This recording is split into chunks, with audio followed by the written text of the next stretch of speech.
భారతీయ సంస్కృతిలో మనకు కనబడుతున్నది. దంపతి భావం చాలా విశేషం. భార్యాభర్త అనేది కేవలం ఒక స్త్రీ పురుషులు కలిసి బ్రతకడం కాదు, దాని వెనకాల ఒక దైవత్వం ఉంది, ఒక పరంపర ఉన్నది. అందుకే భారతీయ సంస్కృతిలో సశాస్త్రీయంగా మంత్రపూర్వకంగా దేవతల సాక్షిగా వివాహం జరిగిన తర్వాత మరణించే వరకు అదే బంధము. ఇది తెలుసుకోవాలి, ఇది ప్రధానమైనది. ఒకరికొకరు సరిపోకపోవడం ఇవన్నీ కూడాను పరస్పర స్నేహంతో, ప్రేమతో, దేవతల సహకారంతో, పెద్దల సహాయంతో సవరించుకోవచ్చు. కానీ కలకాలం తర్వాతి తరాల క్షేమం కోసం దంపతులు తల్లిదండ్రులై నిలబెట్టుకుంటారు దాంపత్య ధర్మాన్ని. ఈ పరంపరాగతమైన దాంపత్య ధర్మానికి సీతారాములకు మహాప్రతీక. ఇది ఎలాగో పెద్దలు చూపిస్తున్నారు. మన సంప్రదాయంలో మొట్టమొదటిగా ఉమామహేశ్వరాభ్యాం నమః, లక్ష్మీనారాయణాభ్యాం నమః, వాణీ హిరణ్యగర్భాభ్యాం నమః, శచీ పురంధరాభ్యాం నమః. ఇంకా ఉందిలేండి, ముందు 4 చూద్దాం. ఉమామహేశ్వరులు, లక్ష్మీనారాయణులు, వాణీ హిరణ్యగర్భులు అంటే సరస్వతీదేవి బ్రహ్మదేవుడు, శచీదేవి ఇంద్రుడు, వీళ్ళు దేవదంపతులు. దాని తర్వాత అరుంధతి వశిష్ఠాభ్యాం నమః, అరుంధతి వశిష్ఠులు, వీళ్ళు ఋషి దంపతులు. దేవదంపతుల్ని తపస్సుతో దర్శించిన వారు ఋషులు. ఒక్క వశిష్ఠుని అరుంధతిని చెప్తే అందరు ఋషుల్ని చెప్పినట్లే.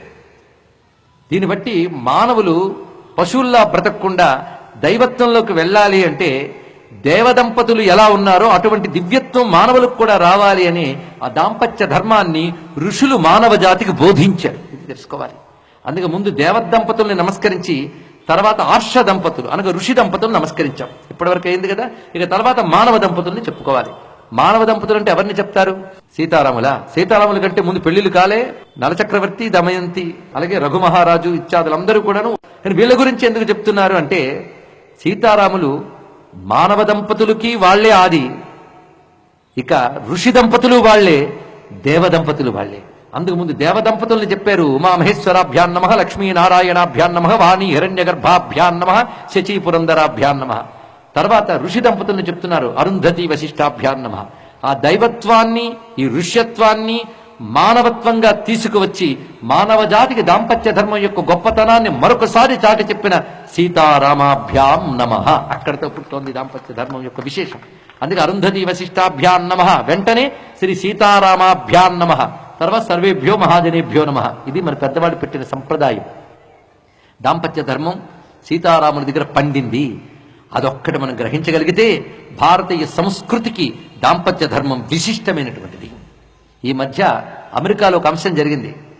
భారతదేశం నుంచే వెళ్ళినటువంటి ఒక దంపతులు అక్కడ కొద్ది కాలానికి ఒకరికంటే ఒకరు పడక విడాకులు పుచ్చేసుకున్నారు. అది అక్కడ సులభం. ఇప్పుడు ఇక్కడ కూడా మామూలు అయిపోయింది. ఎందుకంటే సంస్కృతితో బంధం తెగిపోతుంది నేటి భారత జాతికి. అక్కడ వాళ్ళిద్దరు విడిపోయారు.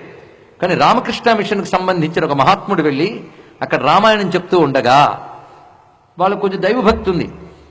ఆ భర్తమానాన భర్త, భార్యమానాన భార్య, ఇప్పుడు వాళ్ళ భార్యాభర్తలు గారు విడిపోయారు. విడివిడిగా వచ్చేవారు ఆ రామాయణం వినడానికి. రోజు ప్రవచనం అయిపోయిన తర్వాత అక్కడ సంప్రదాయంలో ఒక్కొక్కరు లైన్లో వచ్చి ప్రవచనం చెప్పిన గురువుగారి దగ్గర ప్రసాదం పుచ్చుకు వెళుతూ ఉంటారు. అది అక్కడ సంప్రదాయం. వెళుతున్నప్పుడు ఎవరి మానాన వాళ్ళు ప్రసాదం పుచ్చుకునేవారు.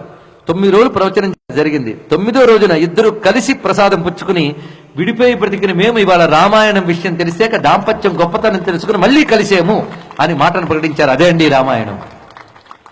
మానవ సంబంధాన్ని గట్టిపరుస్తుంది. నేటి సుఖం, నేటి దుఃఖం, ఇప్పుడు సరిపోకపోవడం, ఇప్పుడు సరిపడకపోవడం అనే అసహనం విడిచిపెట్టి సహనంతో సర్దుకుపోయి ఒక వ్యవస్థని, ఒక మానవ బంధాన్ని కాపాడుకుంటే సమాజం బాగుపడుతుంది, తర్వాతి తరాలు బాగుపడతాయనే దూరదృష్టితో భార్యాభర్తలు ఒకరికొకరు సహకరించుకుంటూ ఉండాలనే దాంపత్య ధర్మాన్ని ప్రపంచానికి చాటి చెప్పిన భారతీయ సంస్కృతికి నమస్కారం. ఆ సంస్కృతికి ప్రతీకరైనటువంటి సీతారాములకు నమస్కారం. వివాహం పూర్తయినది. ఆ తర్వాత